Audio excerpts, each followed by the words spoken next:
Welcome back to another episode of The Power of Your Story, a space for people to share their story, learn from their story, and ultimately empower others through that story. Before we get into today's episode and today's theme of emotional intelligence, which there's much to uncover because I'll be completely honest, there's much that I don't actually know about the subject to begin with, I wanted to make a few quick announcements, and the first one being, for those that are tuning in for the first time, or if this has been your 4th or 20th time by now, if you would consider leaving us a review through Facebook or LinkedIn, and that would help us spread the messages and the conversations that we have on this particular platform. The second one is an invitation to an upcoming event, and I wish that I could show it to you at the bottom here, but it doesn't look like I have the banner here.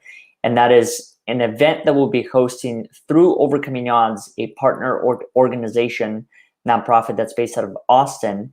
The event is called Survive to Thrive, Attitude of Gratitude. This is a weekly series that we started every single Friday where we explore the connection between gratitude and resilience, gratitude and grief, gratitude in relationships, and whether or not it can help maintain, initiate, and strengthen one's relationships, whether it's with self or anyone else. So if you're interested, please go ahead to the Overcoming Odds website at overcomingodds.today, where you'll be able to find more details. Now, let's get back to the theme and the episode of today's conversation. The topic we're going to explore is emotional intelligence. And I think the best way to even start this conversation is addressing what does emotional intelligence even mean, and then diving into the benefits and the qualities and characteristics of it. The guest that I wanted to have on the show, her name is Elisabeth. Her and I connected through LinkedIn a little while ago, and I wanted to bring her on to this particular platform and share this message with you.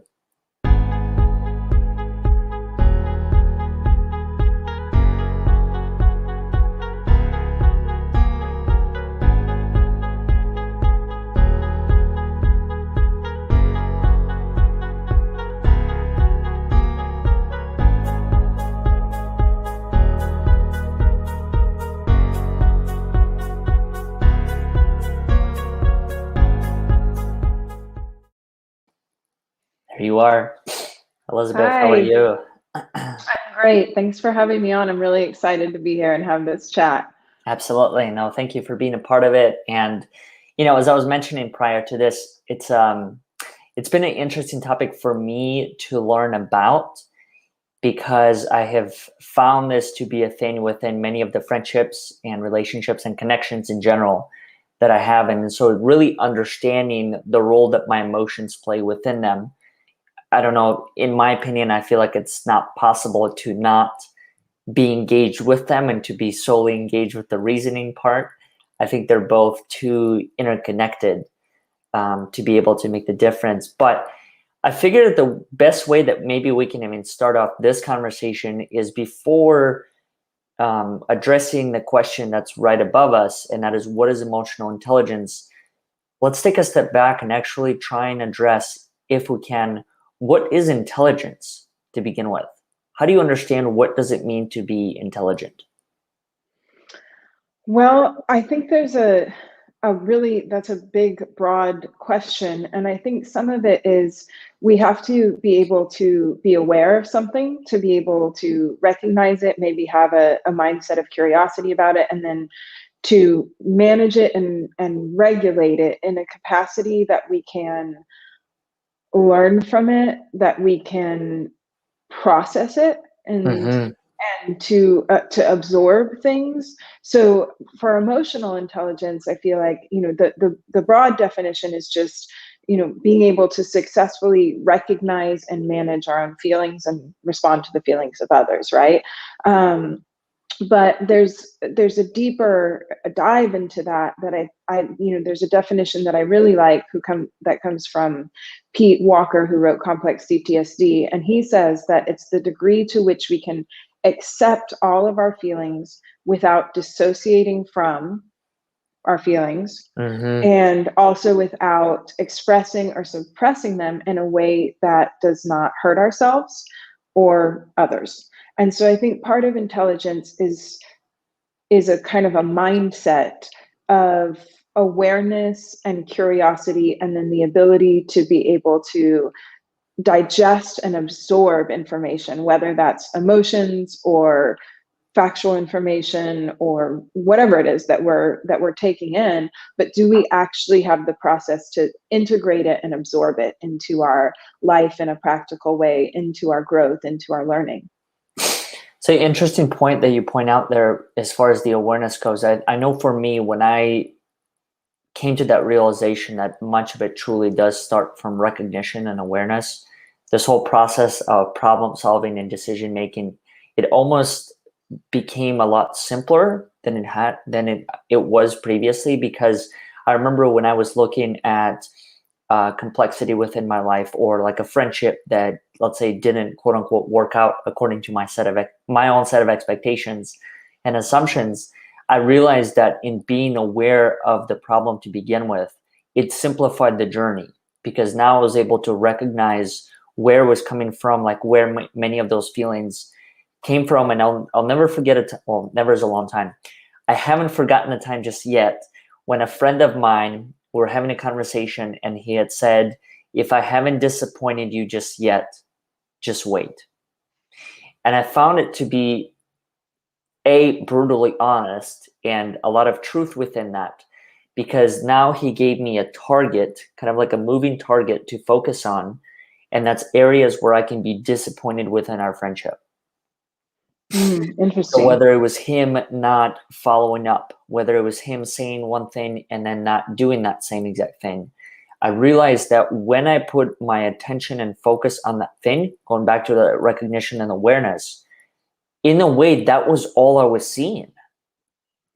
So Interesting. it's kind of interesting how, like, the focus and the attention of it, especially when it comes to a particular emotion or something that quote unquote didn't meet my own expectations or assumptions of a friendship, that was the thing that became at the forefront of all, which I think that goes exactly to what you said, the awareness and the focus. And maybe there is a lot of truth to whatever you focus on truly does expand after a while.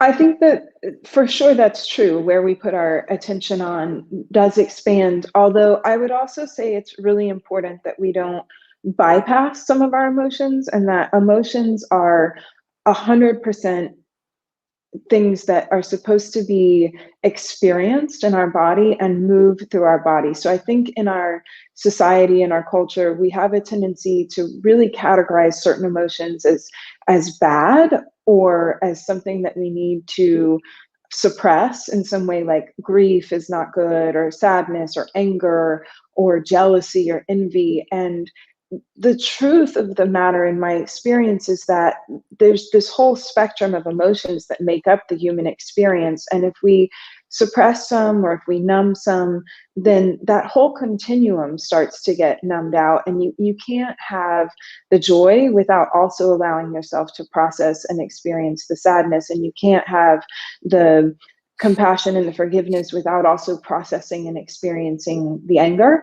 Mhm. And so our emotional intelligence is also an understanding and a recognition of the fact that it is a normal part and a vital part of the human experience to have these emotions move through our body, to allow them to be processed, and to understand that emotions are physiological occurrences, sensations that happen in our body. And trying to avoid that and not feel that and not express that can lead to dysregulation of the nervous system. It can lead to disease, and it can lead to really unwanted behaviors and trying to numb out those emotions. And then it can also lead us to be more emotionally numbed to the things that we want to experience, like connection, like joy, as a part of our life. Mm-hmm. Why do you think the negative emotions are not, or I can't speak for everyone, but just based from what I'm observed, the negative emotions are not as easily accepted as the positive ones? I think there's multiple reasons, right? Everyone has different life experiences, and just like you said, maybe it's not that way for some people. For me, it certainly was. And I think one of the main things that goes back to is our core wounds, right? Like when we're very young, we are completely dependent upon these big adults, caretakers, to provide us with all of our needs for our survival at a very instinctual survival level. We're dependent upon these other people. And at some point, they're going to let us down. At some point, our needs aren't going to get met. We're not going to get the Mm-hmm. connection we need. We might even not get the nourishment we need. And sometimes that happens more for some of us than for others, but it happens sometimes for everyone. And when we're so young and defenseless and reliant upon these other people, we have a choice, and we can decide at that time either the world is unsafe and I am this like perfect innocent being, and but the world is not reliable and I never know whether or not I'm going to get hurt, and it's very unpredictable, and that's very scary for our brain because our brain likes prediction and pattern recognition. And Mm-hmm. then the other choice is to decide that it's something about us, right? That the world is safe, the world is predictable. And if we can change something about ourselves, then we can get our needs met. So we can start to internalize some of these really deep beliefs, like maybe my desires are too much, or I'm too sensitive, or my needs are too big. So if I can just change that, or maybe I'm bad, or I'm fundamentally unworthy, but if I can cover that up by doing and being and acting in this other way, then I now have some agency over getting my needs met. And in a lot of ways, that's actually a more adaptive decision Mm-hmm. in the part of the child, is to start to try to figure out how to navigate so that they do get their needs met, don't get abandoned, don't get hurt.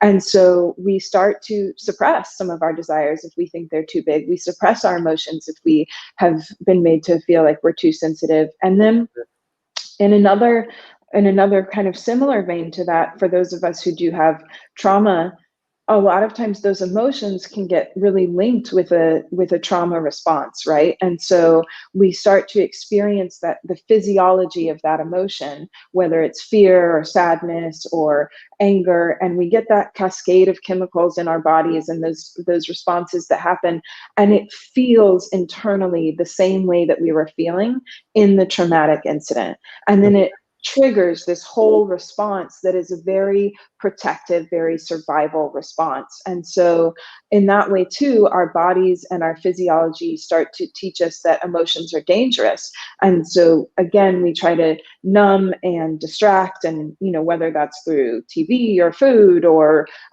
working too much or overtraining or whatever it is, to not have to feel the full experience of that emotion because it doesn't feel safe. Mm-hmm. Do you believe you ever overcome the trauma, or is it something different as far as the process goes? Because I've been curious about this for quite some time myself, and knowing a little bit about your background and your story, the things that you went through sounds very similar as far as the traumatic experiences that we've been through, especially from a relatively young age. One of the things that I've heard to this point is, just work through the trauma, overcome it. But what I've experienced is that trauma just transforms. So it has stayed with me, even though the events happened 15, 17, 20 years ago. And I'm wondering, to what degree is overcoming just about finding a different way to look at the trauma, or developing a different relationship with it, instead of trying to eliminate it out of my life completely, because I don't know if that's realistically a possible thing. So I think that's one beautiful way to look at it, is transforming the narrative around it. And, Peter Levine, who wrote Waking the Tiger, talks about trauma as being the portal to our awakening, right? So what can I learn from this? How can this shape me? How can I be of service through this? But I also think there's a really important piece of it in regulating our nervous system as we start to experience these emotions, so that we don't have to be driven by the same overreaction. And so my background is in applied neurology. And so I tend to look at everything through the lens of the nervous system. And in the world of applied neurology, one of the things that you learn to recognize very early on is that our brain's primary job is our survival. And our old brain is always making the decision. It's taking an input from the outside world. It's making a picture of where you are in space and the world around you. And it is making one really important decision: safe or unsafe. Mm-hmm. And all of your reactions and your internal body states are driven by that decision. If my brain decides unsafe, it's going to start to produce protective outputs to try to get me to either give my nervous system the regulation that it needs, or to reduce the amount of stimulus coming in to get me out of the situation that it doesn't think is safe. So a lot of things that we think about, like pain or migraine or even depression, can be outputs of a nervous system that feels threatened. And it's trying to get you to change your behavior, to make your world smaller, to interact less so that you stay safe. And so what I know is that it is completely possible to train the nervous system to move out of that threat place by training the different input systems to the brain, your vision system, your vestibular system, which is the balance system in your inner ear, your body mapping system, so that your brain is getting better information, your respiration system, better information and better inputs on a second by second basis, which then lowers its overall threat level. And then it can move out of those protective responses like pain, like depression, like maybe binge eating or unwanted behaviors. And it can move you more into a performance mode, which is where you can be more connected, you can have better focus, you can stay in your higher order thinking systems by intentionally training our nervous system, which is always changing. So in terms of emotional intelligence and trauma response, like you said, is that trauma always there? I think the trauma is always there, but if we can learn tools to regulate our nervous system and to improve the overall health of our nervous system and create a greater sense of safety inside of our body, a new baseline sense of safety that our nervous system functions under, then we don't have to experience the same outputs. We don't have to react in the same way when that trauma is triggered. So we have some ability to train to overcome those reactions because our body and our brain feel safer. You mentioned shifting the narrative. By the way, I ordered that book the other day on Audible, Waking the Tiger. It seems really interesting. It's a beautifully written book. The narrator's a little tough, but the book itself is beautifully written. In shifting the narrative or shifting one story, for me, what I've realized, one of the ways I've been able to transform some of the traumatic experiences within my life is by approaching it through the lens of what were they there to teach me and what am I there to learn. So pairing each adversity or each tragedy with a lesson learned or a concrete takeaway. I'm curious to hear from your lens though, because you might have had a different experience when it comes to this. How do you personally transform that trauma or that tragedy or that adversity into whatever it is that you want to experience moving forward? So I also do a lot of work with the narrative, and I believe, like what you're saying, asking what it's there to teach me, it gives me a different mindset, a mindset of curiosity, where I have a lot less, it removes some of the judgment and the shame that I might find around some of my own behaviors. And that was truly what saved me when my nervous system was very dysregulated and I was engaging in all kinds of harmful behaviors, is I had this innate capacity to step back outside of myself and look at my behavior with curiosity, look at my behavior through the lens of applied neurology, because that was my background, and start to just get really curious. Why is this happening? What is this teaching me? Can I start to learn to sit with my body and ask it what it needs from me? How does it want me to be with it? Can I start to ask these protective outputs, what are they trying to teach me? And that has been really important to me. But I also believe that everything is a skill and every skill is trainable.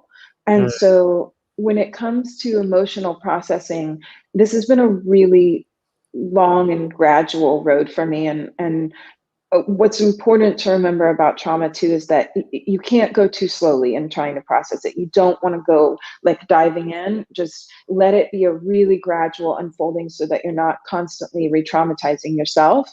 And I've had to be really patient with myself about that. But I have started to a practice of doing a couple things that I know help me to regulate my nervous system. So I'll give my vagus nerve some stimulus, or maybe I'll do some vision training that my brain and my body respond really well to, or maybe even I just jump around on the trampoline, shake a little bit, move around, something that I know moves my body into a state of calm and respond and out of fight and flight.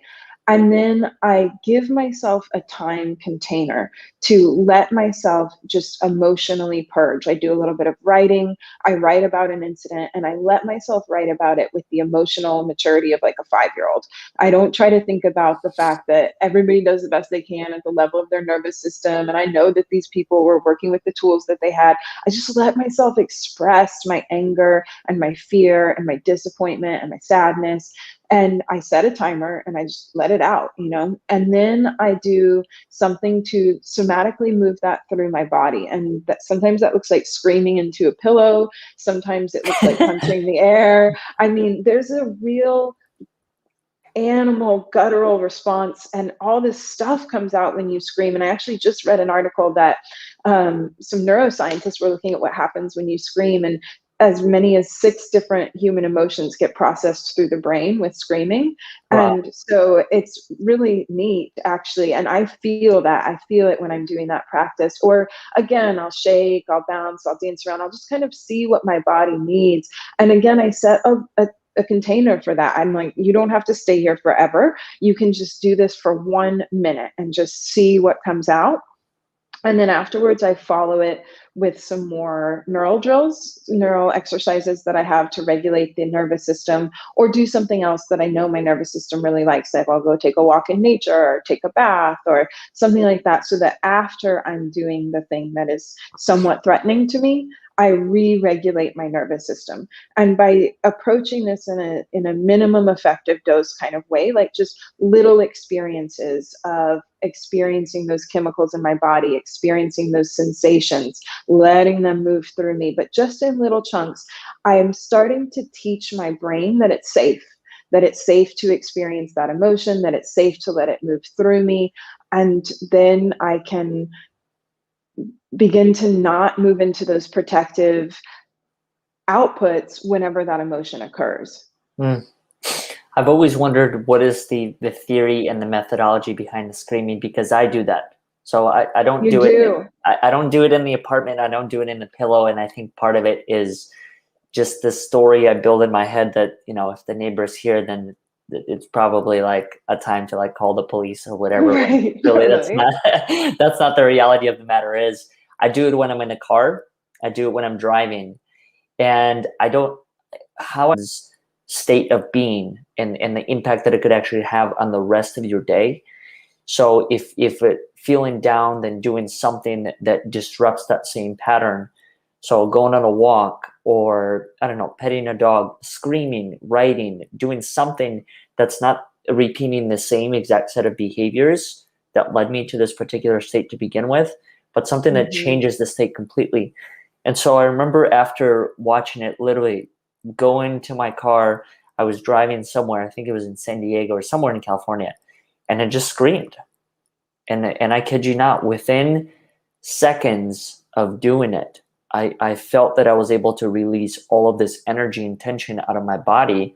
And then I was immediately brought back to this calm, peaceful state, which was the same exact state that I was aspiring for.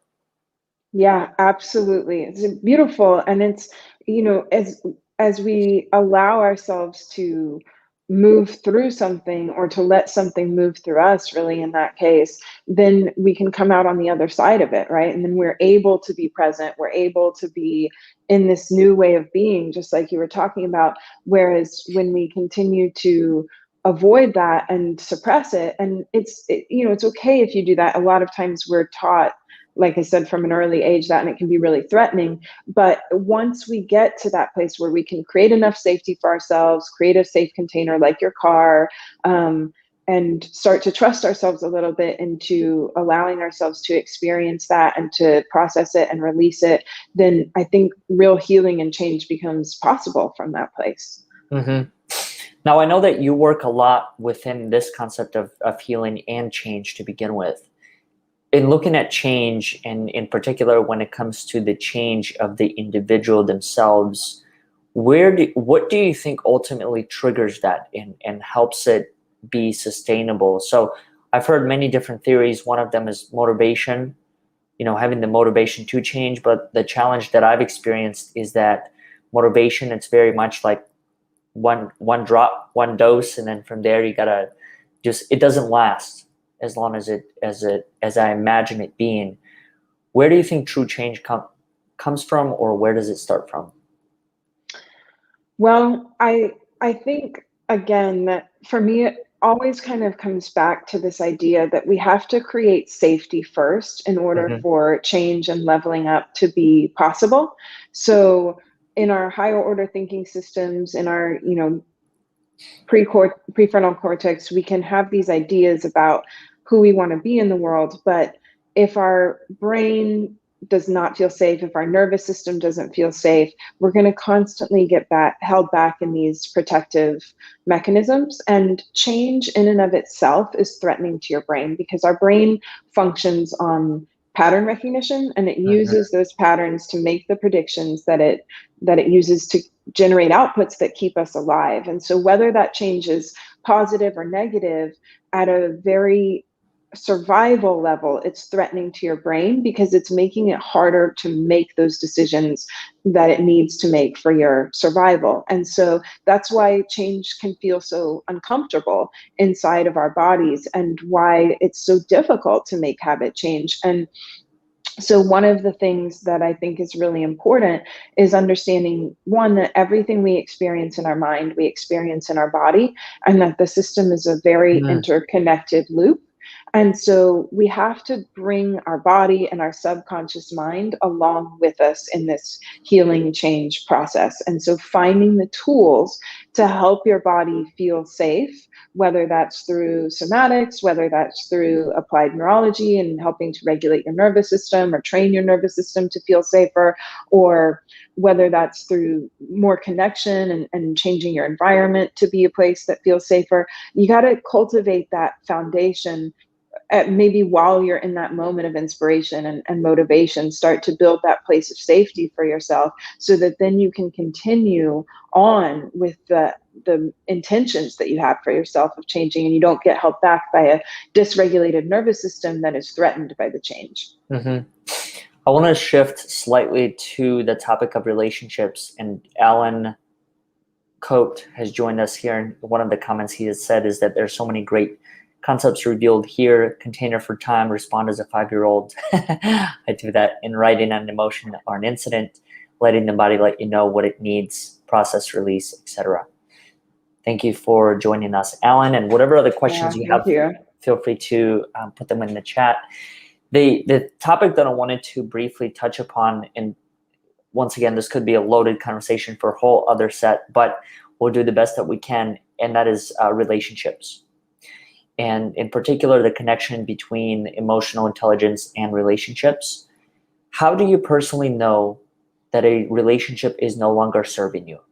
And what do you do?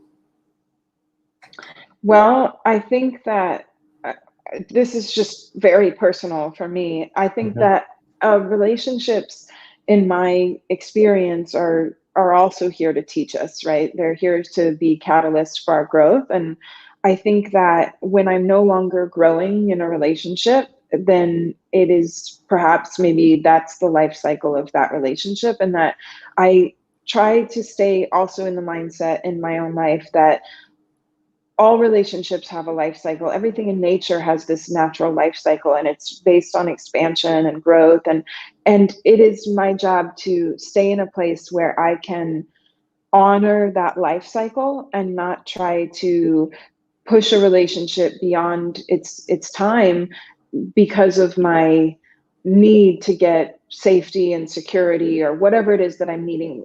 That has to come from inside of myself. So I have to do Mhm. the work to regulate myself, to be with myself, to create safety and meet my needs inside of myself so that I can allow relationships to be in their cycles and not try to hold on to something that is maybe at some point holding me back, or also sometimes actually dysregulating my nervous system.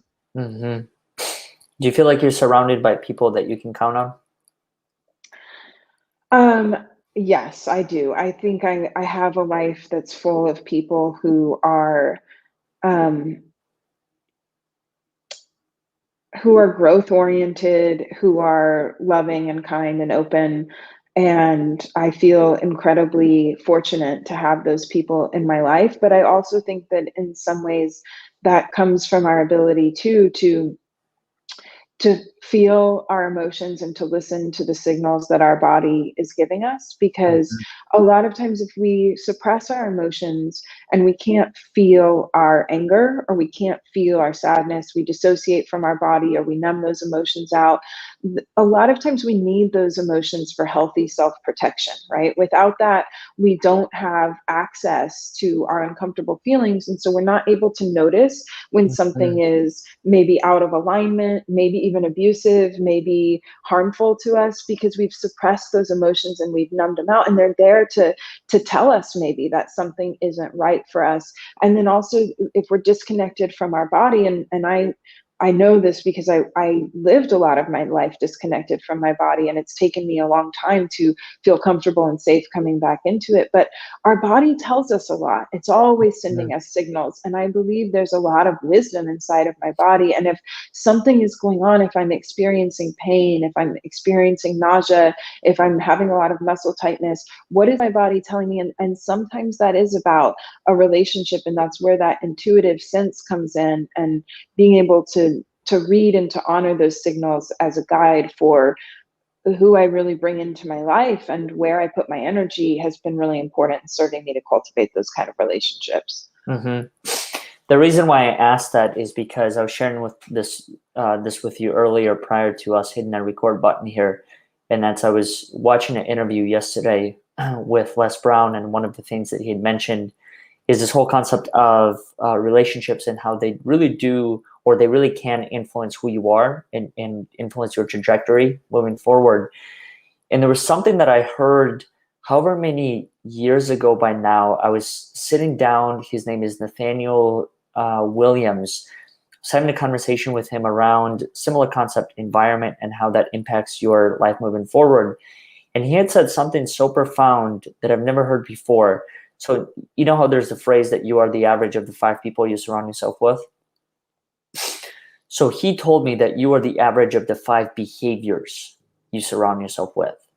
Mm, And I found that to be so interesting because the more that I started to look at other relationships, friendships, connections, I started to realize that who I ultimately was a combination of all of their behaviors. mm, For example, if someone doesn't follow through in their life, then I'm more likely to adapt a form of that behavior depending on my level of connection with them, which I think that probably also goes back to the frequency because I've always wondered that, okay, why is it that I don't pick up similar behaviors from X, Y, and Z, but I pick up more behaviors from someone who's closer to me?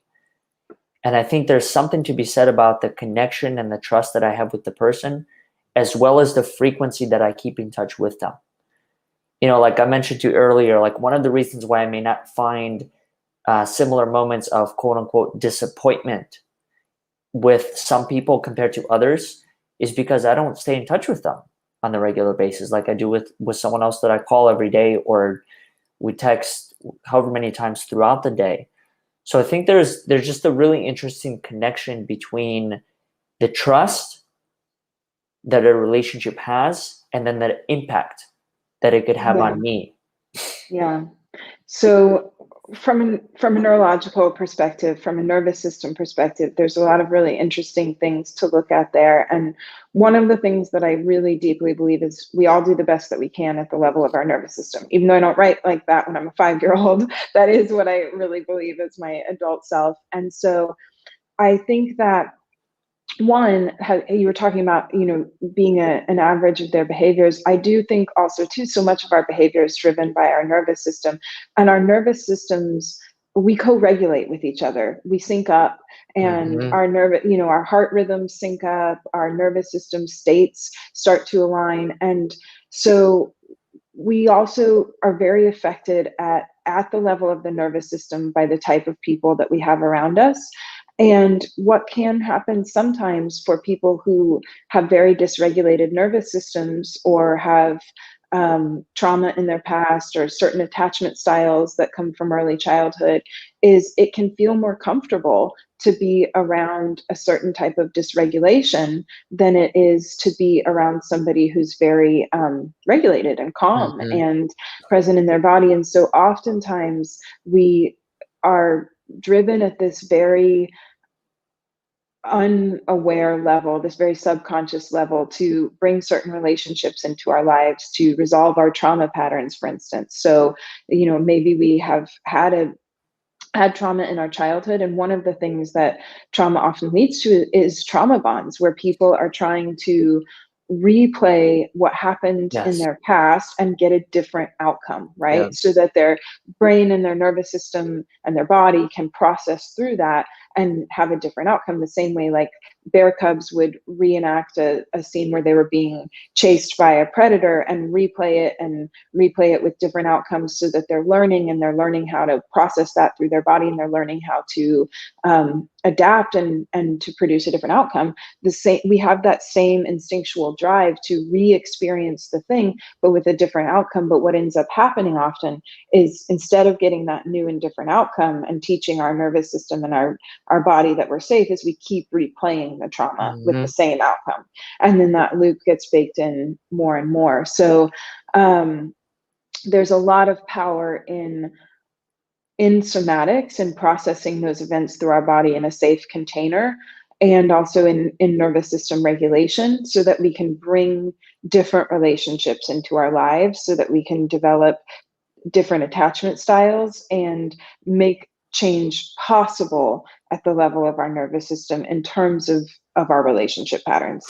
How do you personally attract those relationships into your life? And then this could be a loaded question that you may or may not have the ultimate answer to, but I just think what you just said is so profound, because as I look back at my own life and my own experiences, there are definitely relationships, whether it's friendships or just colleagues or whatever the form of connection has been, I attracted due to a shared trauma, due to having experienced X, Y, and Z when I was young, or even yesterday, however long ago. And I found myself moving forward that even though there might be value within that, because I do believe that there is power in being powerless sometimes. It's still possible to create that sense of security and comfort. But I'm wondering, moving forward in knowing what you know, how do you align that? What do you ask yourself? I mean, what do you journal? I don't know if you meditate, or what is that form of attraction that you put out there that says, this is the type of relationship that I would like to attract into my life? All of the above. I have to do so much.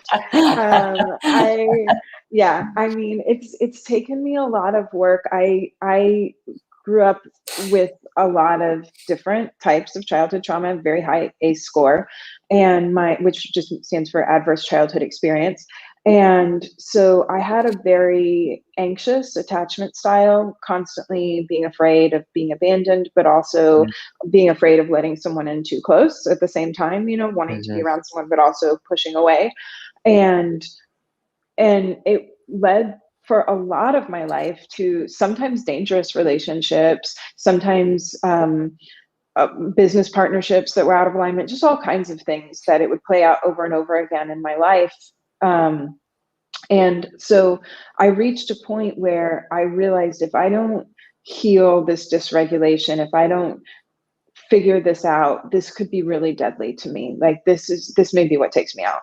And so I really poured myself into learning the tools to change that relationship pattern. And so for me, what that looks like is, like you said, yes, meditation. And for me, I do a lot of visualization meditation and a lot of somatic meditation, neurosomatic meditation, where I'm grounding myself in my body. I'm feeling the sensations in my body, and I'm trying to cultivate this felt sense of safety inside of myself. So I do a lot of that type of meditation. And then I also, just like I use neuro drills to improve my sports performance. So like if I'm going to do a really hard exercise, I would do a neuro drill that my body and my brain respond positively to, and then I would do the exercise and I would perform better because my nervous system was in a better state, a performance state. A lot of times I have to use that in navigating relationships. So when I feel those sensations of anxiety, those bodily sensations of my heart racing or my throat tightening up or whatever that want to drive me into this old pattern, I have to use some tools to upregulate my vagus nerve or jump on the trampoline or do something that my brain and my body like so that I can start to regulate myself and not keep engaging in the same patterns of grasping for all of that stuff outside of myself and start to create that felt sense of safety inside and regulation for myself and not looking to someone else to regulate me. And then also processing somatically through my body, which can come with intuitive movement. Can come with somatic therapy. It could come with movement yourself and just exploring and being curious about what your body is asking for, but allowing myself to go back and gradually, little by little, revisit some of those feelings, emotions, and incidences and move them through my body and let my body resolve the trauma so that I'm not trying to resolve it with someone else all the time. Where do you find that type of meditation? Do you know of any like pre-recorded, or do you even have things like that through the work that you do? I do. I have a bunch of them on my site, and I actually have a free one if you go there and register for it. And it's just a little 7-minute one that you can start your day with. And essentially, it's grounding yourself in as many of the sensations as you can. So like feeling your clothes against your skin, feeling where you're being supported by the floor or the seat, and starting with the sensations on the outside of your body, the temperature of the air, and then dropping into your body and starting to cultivate a skill called interoception, which is being able to read the internal signals that your body is giving you. So can I feel my heart beating? Can I feel my ribs contracting and expanding with my breath? And just starting little by little to drop into the body, and then doing that again in a minimum effective dose way, so that if the body feels threatening to you, maybe you just do it for like 30 seconds and then you add on a little bit more and a little bit more, and start to also try to tell yourself as you're experiencing those sensations that you're safe and that you're okay, and try to regulate your breath as you're experiencing your sensations, so that you're starting to teach yourself that those sensations inside of your body are safe, that you're not predicting too much threat where there isn't any. Do you go into each meditation with a specific intention?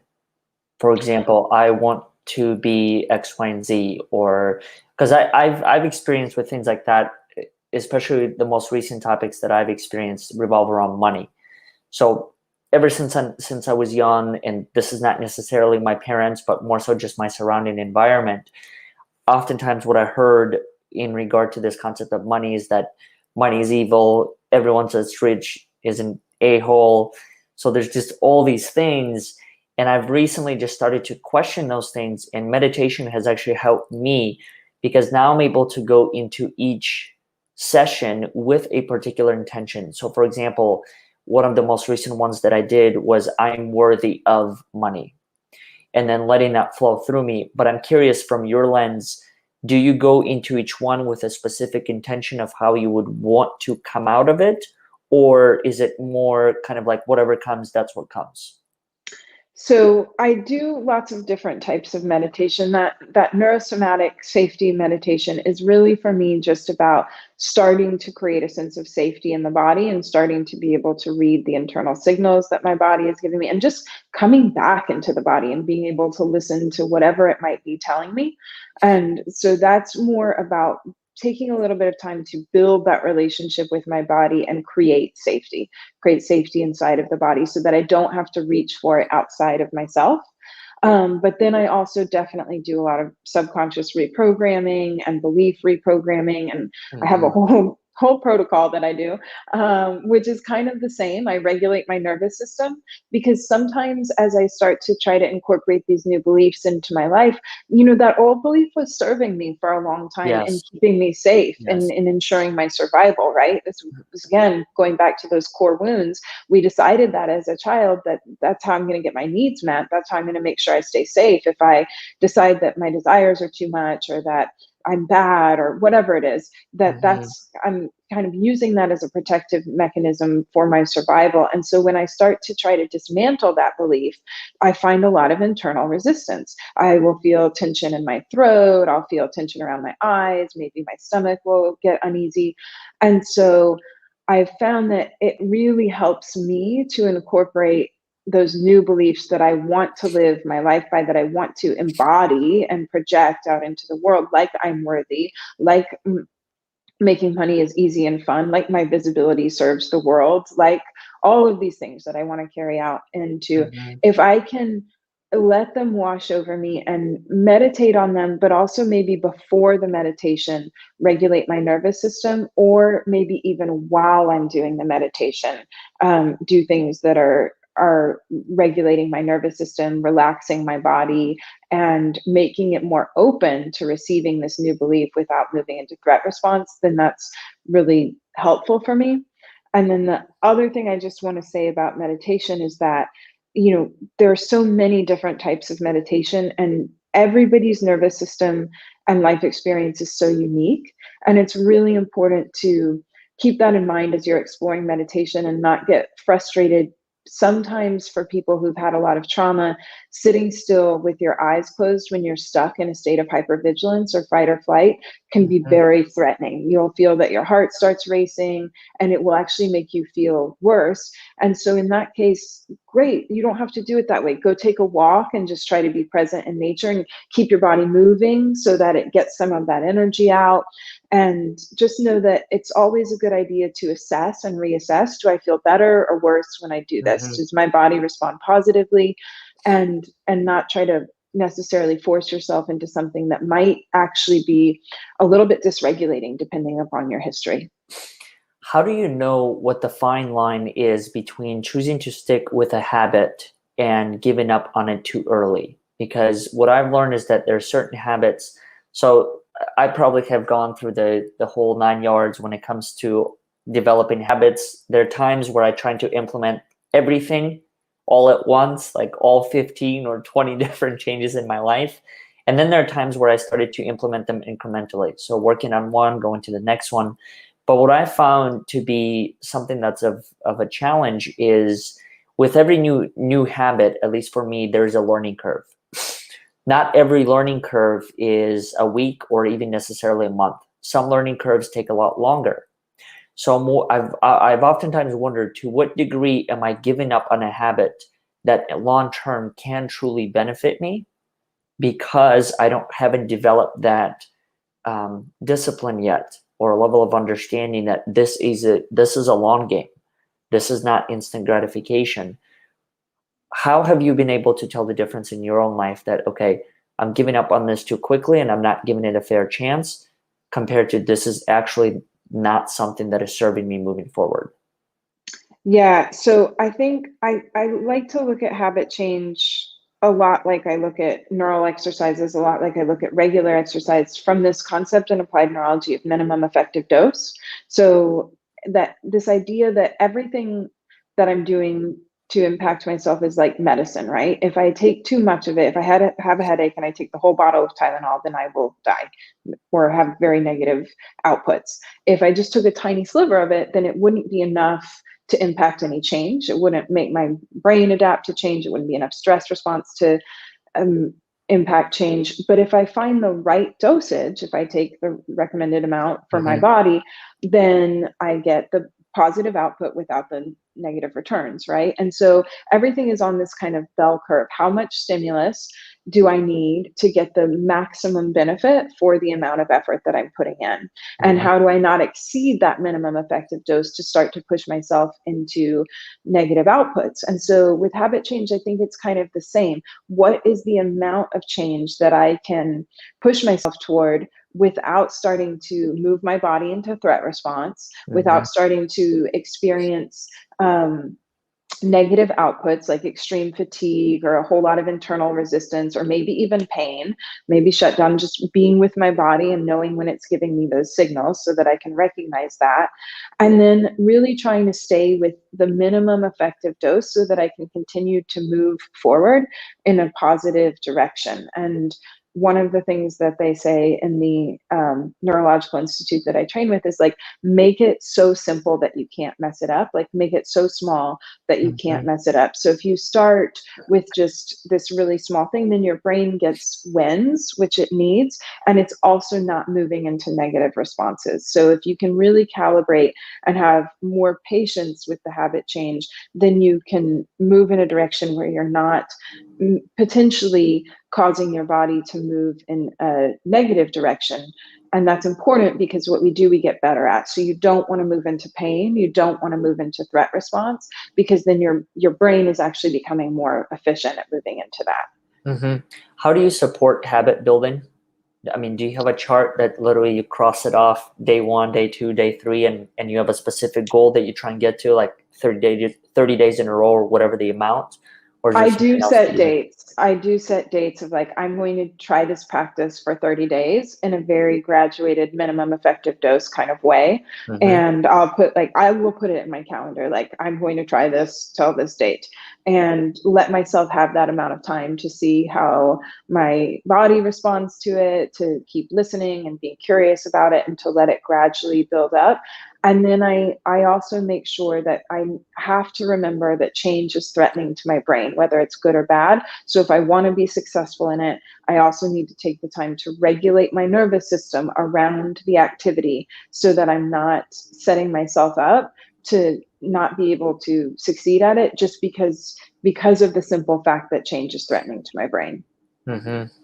Yeah, I've been curious about that for a while now because it's change. I like what you mentioned as far as incremental change and not having to do all the things all at once. I definitely tried that in my life, and I think there's certain things that worked, and then there's certain things that obviously did not work because there Yeah. was so much change, there was so much pressure in each one of the areas. Like, I remember one of the first times I was introduced to the concept of the miracle morning.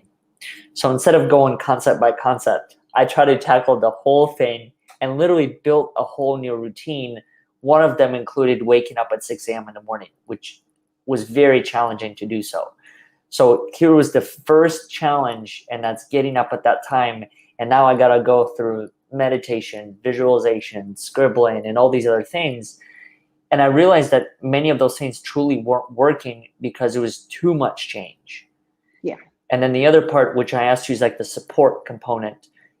I found that to be challenging until now. What I do is literally I just print out a chart and then just cross it off. Day 1, day 2, day 3, day 4. And I don't know I don't know what it does to the brain or why it makes it easier to manage.